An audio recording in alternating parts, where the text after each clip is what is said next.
véhicule de guerre le plus absurde jamais construit par les Britanniques 1943. Sur un terrain d'essai britannique, deux soldats sont allongés côte à côte dans une boîte métallique étroite, leur corps comprimé contre le métal froid. Le conducteur à droite, le mitrailleur à gauche, tous deux couchés sur le ventre dans un espace si exigu qu'ils peuvent à peine respirer. Soudain, des pistons hydrauliques s'activent avec un sifflement mécanique. La boîte métallique qui contient les deux hommes commence à s'élever dans les airs, montant jusqu'à atteindre environ 3,5 mètres au-dessus du sol. Le véhicule balance d'un côté puis de l'autre à chaque mouvement. Les soldats sentent leur estomac se retourner. Le conducteur fixe le sol à travers sa fente d'observation, mais sa vision oscille violemment entre la terre et le ciel, encore et encore, sans jamais se stabiliser. Les rapports d'essai documenteront que l'équipage souffrait de nausées sévères causées par le balancement constant du véhicule en position élevée. Les officiers observent cette construction inhabituelle se dresser comme un insecte géant prêt à attaquer. Certains murmurent que la machine ressemble à une menthe religieuse. Le nom restera. Voilà le projet secret qui devait apporter un avantage tactique aux forces britanniques. Au lieu de cela, il rend ses propres soldats malades avant même de voir l'ennemi. Comment l'armée britannique en est-elle arrivée à construire l'un des véhicules de combat les plus absurdes de toute la Seconde Guerre mondiale? L'histoire commence avec un homme nommé Ernest James Tapp. Il a servi pendant la Première Guerre mondiale, une expérience qui l'inspirerait plus tard à concevoir un type de véhicule militaire complètement nouveau. Son idée était simple mais radicale. Créer un engin de combat capable de rester caché derrière des obstacles bas grâce à son profil extrêmement réduit, puis de se dresser soudainement pour engager l'ennemi, avant de redescendre et disparaître. Les chars existants étaient hauts, visibles, vulnérables. Tapp imaginait quelque chose de radicalement différent, quelque chose qui défierait toute logique militaire conventionnelle. Avant de continuer, n'oubliez pas de liker et de vous abonner à notre chaîne unique. Merci, continuons. Après la guerre, Tapp mène une vie d'entrepreneur prospère. En 1929, lui et son frère Percy fondent County Commercial Cars Limited. L'entreprise se spécialise dans la conversion de camions et connaît un succès considérable. Tapp dépose plusieurs brevets pour diverses inventions mécaniques, mais son obsession pour un véhicule militaire révolutionnaire ne disparaît jamais. Au contraire, elle grandit. Les années 30 apportent des nouvelles de plus en plus inquiétantes d'Europe. Adolf Hitler consolide son pouvoir en Allemagne. Le réarmement s'accélère partout. Les tensions internationales montent. Une nouvelle guerre semble inévitable. Tapp comprend que le moment est venu de transformer son idée en réalité. Il reprend ses carnets de croquis, il affine ses calculs, il prépare des plans détaillés. En août 1937, Ernest James Tapp franchit une étape décisive. Il dépose officiellement un brevet pour ce qu'il appelle un véhicule militaire blindé à propulsion mécanique. Le document de brevet décrit un engin extraordinaire permettant le transport de personnel, de fournitures et de munitions avec une dissimulation bien supérieure à celle de tout véhicule militaire conventionnel. Le concept technique est à la fois génial et complètement fou. Un châssis extrêmement bas permettant au véhicule de se cacher derrière les obstacles les plus minuscules. À l'intérieur, l'équipage allongé en position couchée sur le ventre, complètement immobilisé dans un compartiment étroit. Un système hydraulique complexe capable d'élever tout le compartiment d'équipage à environ 3,5 mètres de hauteur. Au sommet du bras élévateur, une tourelle armée pouvant pivoter et engager des cibles. L'engin pourrait ainsi ramper derrière des buissons, des murs bas, même de hautes herbes sans être détecté. Puis, au moment choisi, il se dresserait comme une menthe religieuse, frapperait sa proie et redescendrait pour disparaître à nouveau. Sur le papier, la logique tactique semble solide. Dans la réalité pratique, le concept signifie enfermer des soldats vivants dans une boîte métallique où ils ne peuvent ni s'asseoir, ni se tenir debout, ni même se retourner, puis les balancer à plusieurs mètres dans les airs tout en leur demandant de conduire, viser et tirer avec précision. Malgré l'absurdité évidente, Tapp réussit à convaincre les autorités militaires d'examiner sérieusement son projet. Le brevet est étudié par le ministère de la Guerre. Les officiels sont intrigués. L'homme a une expérience de combat réelle, ses compétences en ingénierie sont prouvées par son entreprise florissante, son concept, bien que bizarre, présente certains avantages théoriques indéniables. La guerre approche rapidement. Les militaires examinent toutes les options possibles, même les plus étranges. Le 3 septembre 1939, la Grande-Bretagne déclare la guerre à l'Allemagne après l'invasion de la Pologne. Le pays entre en guerre totale. Soudainement, des idées qui semblaient farfelues en temps de paix méritent peut-être une seconde chance. Des concepts excentriques pourraient offrir un avantage tactique imprévu. Le ministère de la Guerre accepte que TAP développe son idée plus avant. Mais la construction d'un prototype fonctionnel prendra du temps. Des années en fait. La Grande-Bretagne se concentre d'abord sur la production massive de chars conventionnels, d'avions, de navires. Les projets expérimentaux étranges comme la menthe religieuse sont mis en attente. Ce n'est qu'en 1943, 4 ans après le début de la guerre, que la construction des prototypes commence réellement. Pourquoi ce délai? Les ressources sont limitées. Les priorités changent constamment. Le ministère de l'Approvisionnement hésite entre soutenir des projets éprouvés et explorer des innovations risquées. Pendant ce temps, TAP attend, frustré mais déterminé. Il continue à affiner ses plans. Il améliore ses dessins, il correspond avec les autorités militaires. Il insiste sur la valeur potentielle de son invention. Finalement, en 1943, le feu vert est donné. 2 prototypes seront construits pour évaluation. Le premier sera un modèle d'essai. Le second, plus perfectionné, sera basé sur le châssis éprouvé du Universal Carrier britannique. Ce petit véhicule chenillé est déjà produit en masse. Utiliser ces composants facilitera la construction et réduira les coûts. Les ingénieurs se mettent au travail. Ils prennent le moteur et le train de roulement du Universal Carrier. Ils construisent un châssis spécial extrêmement bas. Ils installent un système hydraulique pour élever le compartiment d'équipage. Ils ajoutent une tourelle rotative au sommet. Le résultat est une machine qui ressemble à rien d'autre dans l'arsenal britannique. Une créature mécanique hybride, mi-char, mi-grue, totalement unique. Les premiers essais commencent. C'est à ce moment que les problèmes réels apparaissent. Des problèmes que personne n'avait anticipés. Des problèmes qui transformeront ce projet ambitieux en l'une des plus grandes curiosités militaires de la guerre. Le prototype numéro 2 prend forme durant l'année 1943 dans les ateliers de County Commercial Cars. Les ingénieurs travaillent sur une base de Universal Carrier modifiée. 3 roues de route de chaque côté, le moteur du Carrier conservé sans modification majeure. Mais la partie supérieure est entièrement nouvelle et profondément étrange. Le bras élévateur est maintenant plus mince et plus large pour accueillir 2 hommes allongés côte à côte. Le conducteur contrôle le véhicule depuis la position de droite. Le mitrailleur opère depuis la gauche. À leurs pieds se trouve le système hydraulique permettant de lever ou d'abaisser le compartiment pendant qu'il reste couché sur le ventre, incapable de voir clairement ce qui se passe autour d'eux. Au sommet du bras, une tourelle externe complètement indépendante abrite 2 mitrailleurs Bren montés côte à côte. Cette tourelle peut pivoter sur 360 degrés et s'incliner pour ajuster le tir. Un dispositif est même installé entre les 2 armes pour agir comme un crochet grappin, permettant de pousser ou tirer les branches obstruantes. Le système de surpression d'air est conservé, mais maintenant uniquement pour refroidir l'équipage enfermé dans leur compartiment métallique mobile. Les essais commencent durant l'année 1943. Immédiatement, les défauts du système de montage des armes deviennent évidents. Les mitrailleurs vibrent, le mécanisme n'est pas assez stable.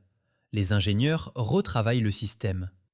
Mais quand les essais reprennent, les problèmes catastrophiques apparaissent.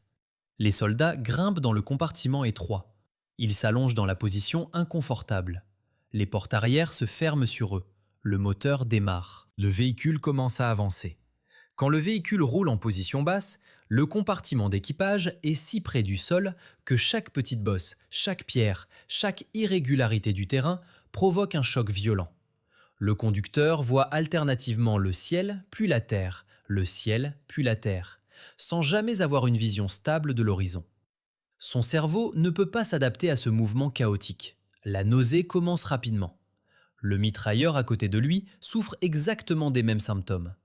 Quand le véhicule s'élève à sa position maximale, les choses empirent dramatiquement. À environ 3,5 mètres au-dessus du sol, le moindre mouvement du châssis est amplifié.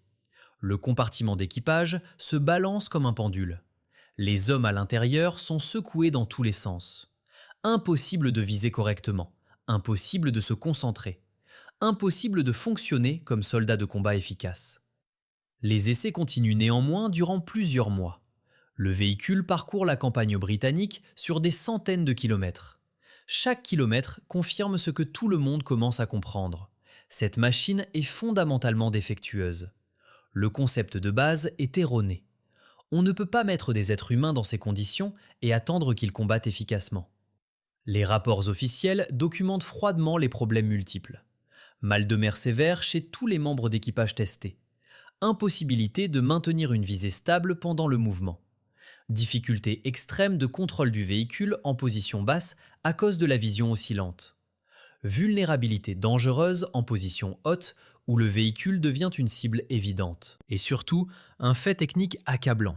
Le système ne peut monter que des armes légères, comme des mitrailleurs, à cause du recul.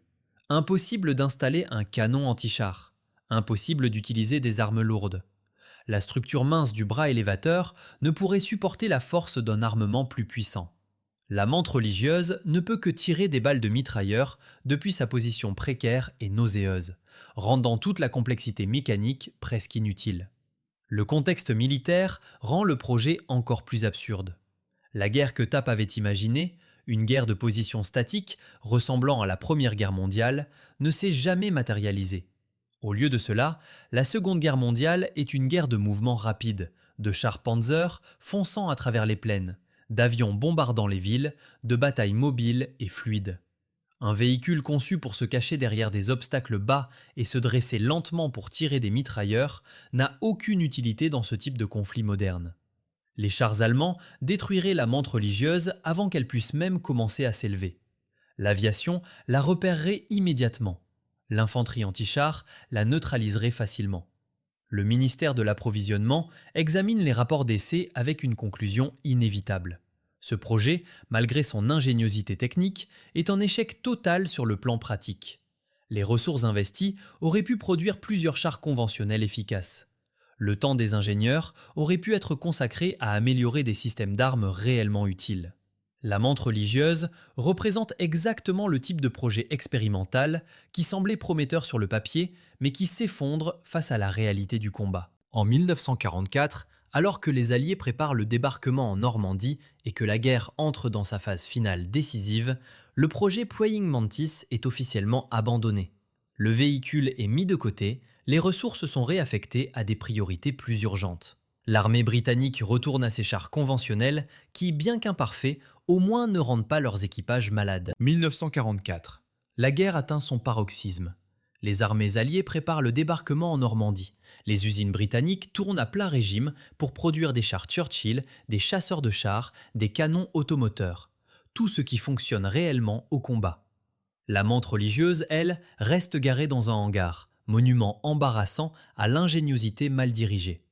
Les rapports d'essai sont sans appel, le mal de mer chronique des équipages, l'impossibilité de viser correctement, les limitations d'armement catastrophiques, les coûts de production injustifiables. En 1944, le verdict final tombe, le projet Praying Mantis est officiellement abandonné. Plus aucune évaluation ne sera entreprise, plus aucune ressource ne sera allouée. Le véhicule ne sera jamais produit en série. Le rêve de Tapp est mort. Définitivement. Le contexte rend l'échec encore plus amer. Alors que le Praying Mantis échoue lamentablement, d'autres innovations militaires britanniques connaissent un succès remarquable. Le char Churchill évolue et devient redoutable. Les canons anti-chars britanniques détruisent les Panzers allemands. Le radar permet de détecter les bombardiers ennemis. Les déchiffreurs de code à Bletchley Park brisent Enigma. L'ingéniosité britannique fonctionne brillamment dans presque tous les domaines, sauf pour la menthe religieuse. Pourquoi ? Parce que le concept de base est erroné. Enfermer des soldats dans une position couchée inconfortable, les balancer à plusieurs mètres de hauteur et leur demander de combattre efficacement va contre la physiologie humaine fondamentale.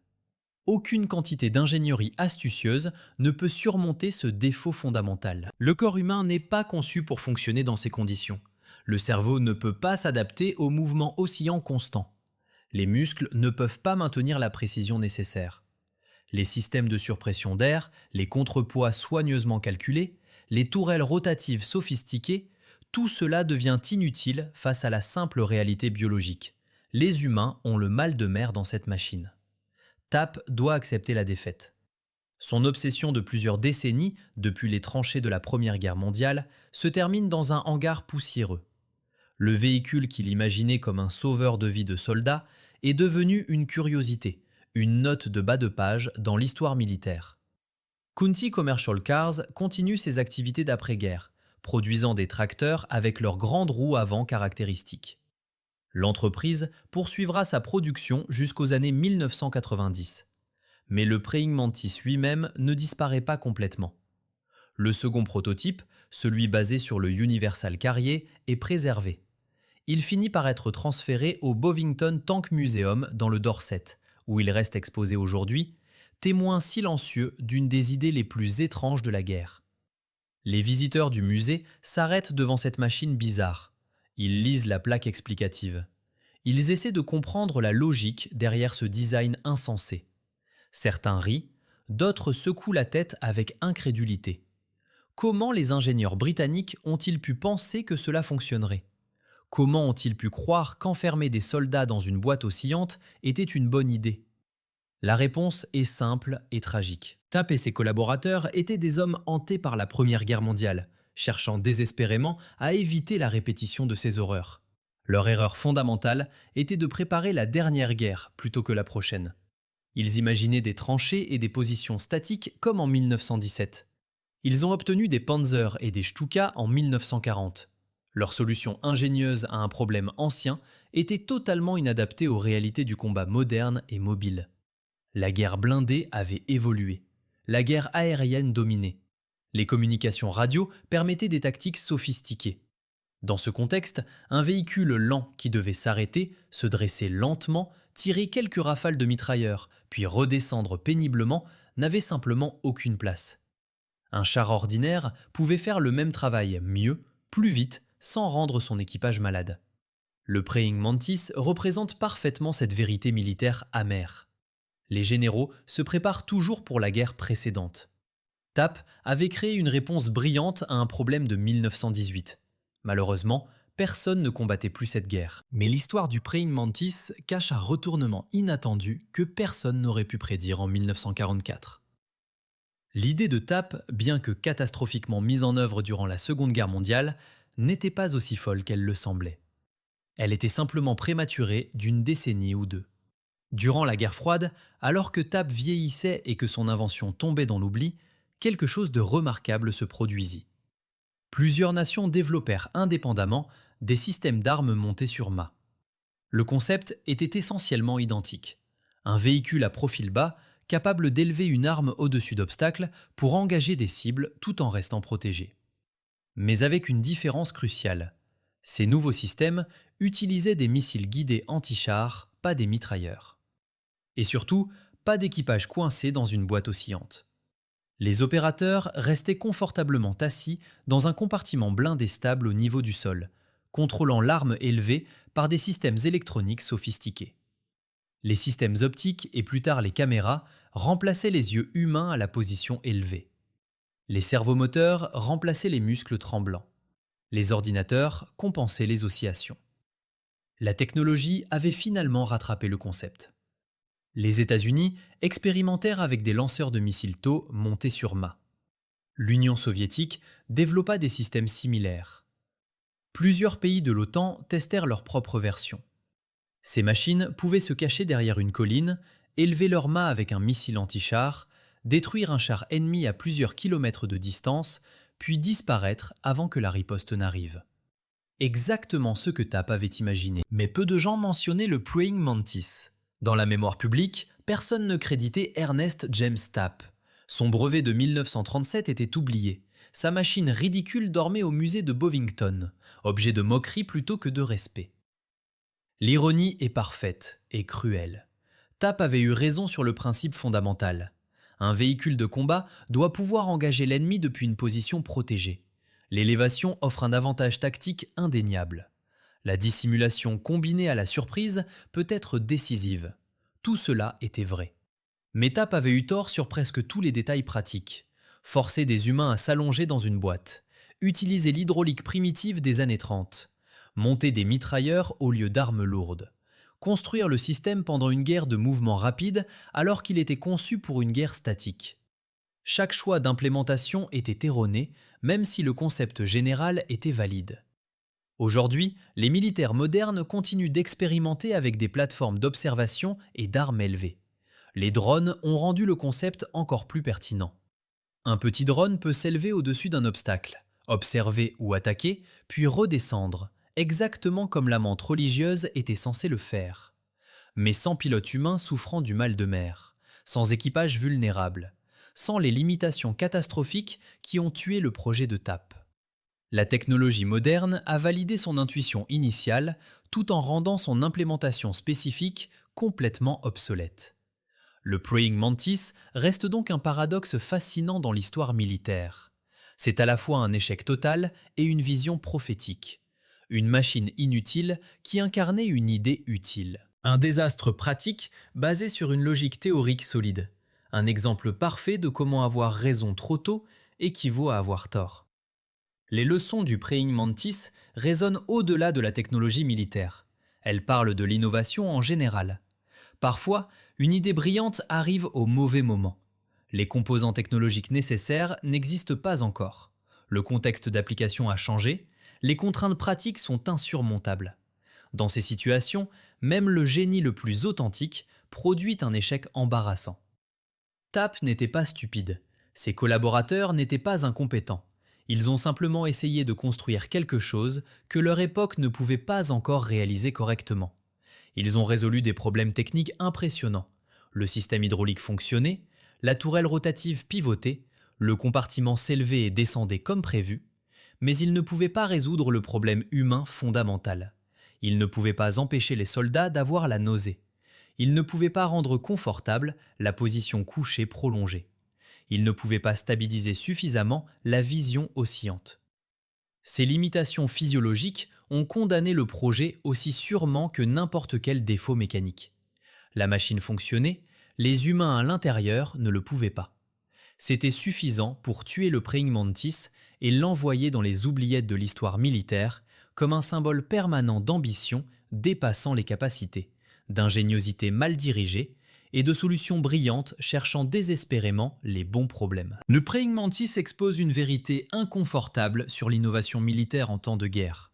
Les nations dépensent des fortunes colossales pour explorer des concepts étranges et non testés, espérant découvrir l'arme miracle qui changera le cours du conflit. Pour chaque radar qui fonctionne brillamment, pour chaque bombe rebondissante qui détruit des barrages allemands avec succès, il existe des dizaines de projets, comme la menthe religieuse, qui échouent lamentablement. L'histoire militaire se souvient des succès et oublie poliment les catastrophes embarrassantes. Mais les catastrophes enseignent des leçons plus précieuses.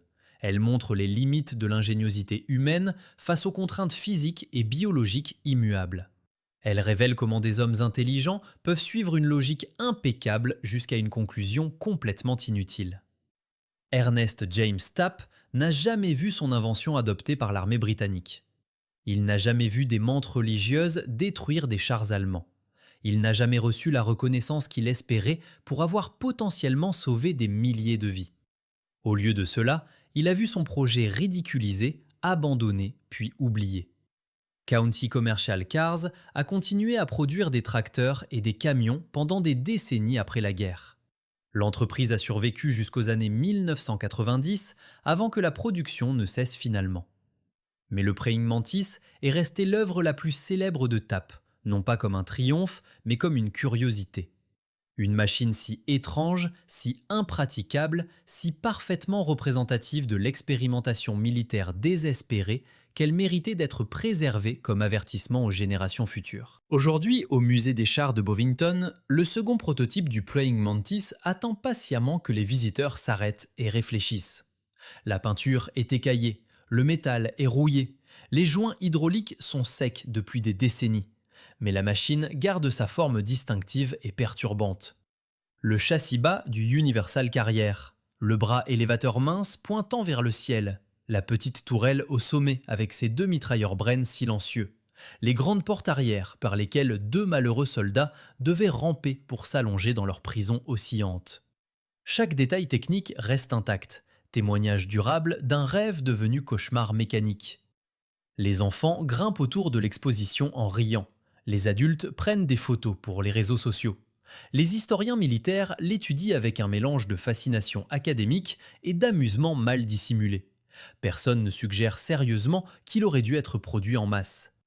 Le praying mantis nous rappelle que la guerre pousse les hommes à des extrémités extraordinaires.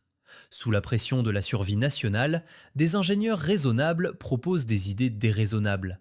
Des concepteurs brillants créent des machines dysfonctionnelles.